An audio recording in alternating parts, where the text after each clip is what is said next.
అందరికీ నమస్కారం. అంటే ఇప్పుడు నిన్న జరిగిన ఏపీలో అసెంబ్లీ సమావేశాలు అంటే బడ్జెట్ తరపున అంటే అసలు వైఎస్ జగన్మోహన్ రెడ్డి గారు అసెంబ్లీలోకి ఎందుకు రాలేదు? ప్రతిపక్ష హోదా కావాలి అని అంటారు. ఒకసారి బయట నుంచే నేను ప్రశ్నిస్తా అంటారు. నాకు ఎందుకు అవకాశం ఇవ్వట్లేదు అనేసి అంటారు. అంటే వీటి గురించి ప్రస్తుతం మనతో విశ్లేషించడానికి అజ్మత్ బాబు గారు ఉన్నారు. సార్ నమస్తే సార్. నమస్తే అండి.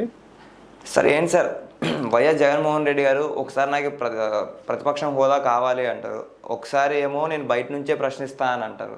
ఏంటి సార్ అసలుకి? ప్రతిపక్ష హోదా అడగటం అనేది చిన్నపిల్లడు మారం చేసినట్టుంది జగన్మోహన్ రెడ్డి వ్యవహారం చూస్తుంటే. ప్రతిపక్ష హోదాకి అర్హత లేదని చెప్పేసి ప్రజలు తీర్పిచ్చారు. తర్వాత నీకు సాంకేతికంగా కూడా 18 మంది ఉండాలి. 18 మంది లేనప్పుడు నీకు అధికారికంగా ప్రతిపక్ష హోదా రాదు. అది తెలుసు జగన్మోహన్ రెడ్డికి. గతంలో తన ప్రభుత్వం ఏర్పాటైన తర్వాత మొట్టమొదటి అసెంబ్లీ సమావేశాల్లోనే చంద్రబాబు నాయుడు గారిని హేళన చేస్తూ, మీ పార్టీ తరఫున 23 గెలిచారు, నేను గేట్లు తెరిచానంటే ఇంకా 5 6 ఎమ్మెల్యేలు లాగానంటే మీకు ప్రతిపక్ష నాయకుడు హోదా కూడా ఉండదు అని చెప్పేసి అతనే చెప్పాడు. మరి ఏ మొహం పెట్టుకొని, ఏం ఆలోచనతో ఈ ప్రతిపక్ష హోదా అడుగుతున్నాడో అర్థం కావట్లేదు.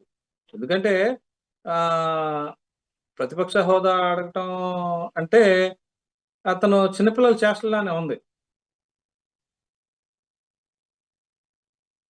అంటే ఎలా చూసుకోవచ్చు సార్? అంటే గతంలో నేను మాజీ సీఎం, నాకు ప్రతిపక్ష హోదా కావాలి అనేసి కూడా అడగడం జరుగుతుంది కదా మళ్ళీ.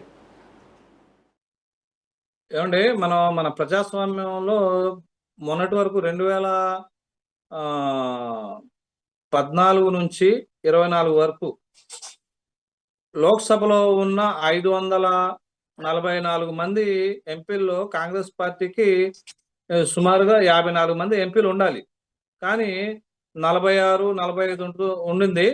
కాంగ్రెస్ పార్టీకి ప్రధాన ప్రతిపక్ష హోదా రాలేదండి. ప్రధాన ప్రతిపక్ష హోదా లేకుండానే, ప్రధాన ప్రతిపక్ష నాయకుడిగా కాకుండానే పార్లమెంట్‌లో 10 ఏళ్ళు పోరాటం చేశారు. రాహుల్ గాంధీ గారు కానివ్వండి, సోనియా గాంధీ గారు కానివ్వండి, మల్లికార్జున్ ఖర్గే గారు కానివ్వండి.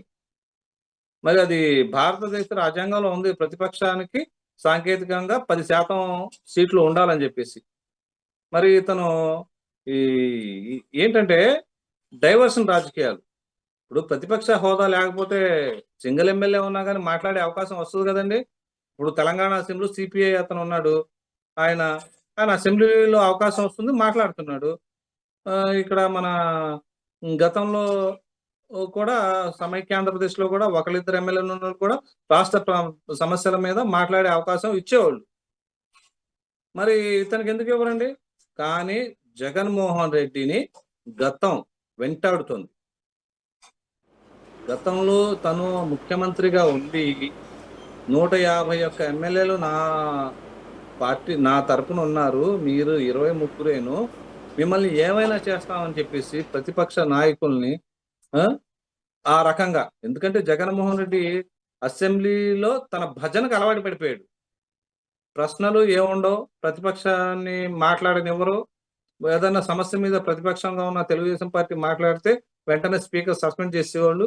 లేదంటే మ్యాటర్ డైవర్షన్ కోసం రకరకాలుగా అవమానాలు చేసేవాళ్ళు. జగన్మోహన్ రెడ్డి భజనకు అలవాటు పడిపోయాడు.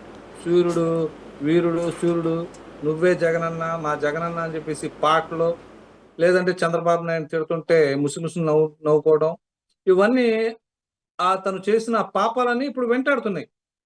అదేవిధంగా తన ప్రభుత్వంలో చేసిన అక్రమాలు, అవినీతి, వేల కోట్ల అవినీతి, ప్రజల్ని పెట్టిన ఇబ్బందులు ఇయన్నీ తనకే చుట్టుకుంటాయని చెప్పేసి అసెంబ్లీకి రాకూడదని నిర్ణయించుకున్నాడు. ఏదో వంక ఉండాలి కదా! ఎందుకురా ఎడుతున్నావంటే ఎగ్గొడతాకన్నట్టు. అలాగే అతను ప్రతిపక్ష హోదా ఎందుకు అడుగుతున్నాడంటే అసెంబ్లీకి వచ్చి ప్రభుత్వాన్ని నిలదీయడం కోసం కాదండి. కేవలం ఇదొక వంక. ఎలాగో సాంకేతికంగా అతనికి ప్రతిపక్ష నాయకుడి హోదా రాదు. రానప్పుడు అసెంబ్లీకి వెళ్ళకూడదు కదా అని చెప్పి నిర్ణయించుకున్నాడు. కానీ దాని వెనకాల ఉన్నదేంటంటే గతంలో తను చేసిన పాపాలు వెంటాడుతున్నాయి. ఆ భయంతోనే అతను అసెంబ్లీకి రావటం లేదు. ఇక ప్రెస్ మీట్ అంటారా? గత 5 ఏళ్ల కాలంలో బయటికొచ్చి ఒక్క మాట పొల్లు పోకుండా అతను మీడియాతో మాట్లాడిన సందర్భం లేదు. తను ఏదో రూమ్‌లో కూర్చొని రికార్డింగ్ చేపించుకొని తన సొంత మీడియా సాక్షికి ఏ, పాస్ చేసేవాడు. అలా మిగతా మీడియా మీడియా కూడా వచ్చేది. అంతేగాని పబ్లిక్‌లో నిలబడి ఈ సమస్యల మీద ప్రశ్నించే దమ్ము, ధైర్యం అతనికి లేదు. ప్రజా సమస్యలంటేనే పట్టవు జగన్మోహన్ రెడ్డికి.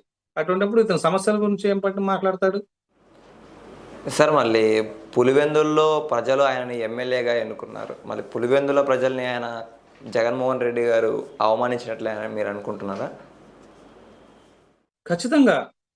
పులివెందుల ప్రజలు అతన్ని ఒక ఎమ్మెల్యేగా మా సమస్యలను అసెంబ్లీలో మాట్లాడి, మా సమస్యల పరిష్కారానికి కృషి చేయని చెప్పేసి, సమస్యల కోసం సమస్యల పరిష్కారం పోరాటం చేయమని చెప్పేసి అతన్ని గెలిపించారు.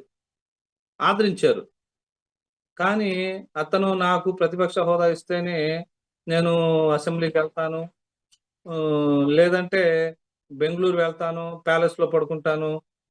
లేదంటే ఇంకో చోటికెళ్తానని చెప్పేసి చెబితే ప్రజలు అతను రాజీనామా చేయాలి. అసలు అసెంబ్లీకి వెళ్ళనోడు, అసెంబ్లీలో ప్రజా సమస్యల గురించి మాట్లాడలేని వ్యక్తి అక్కడ పులివెందుల ప్రజలకి ప్రతినిధిగా ఎలా ఉంటాడు? రాజీనామా చేసేసి ఎళ్లి ప్రెస్ మీట్లు పెట్టుకోమని చెప్పండి. Okay sir. Thank you sir. Thank you so much.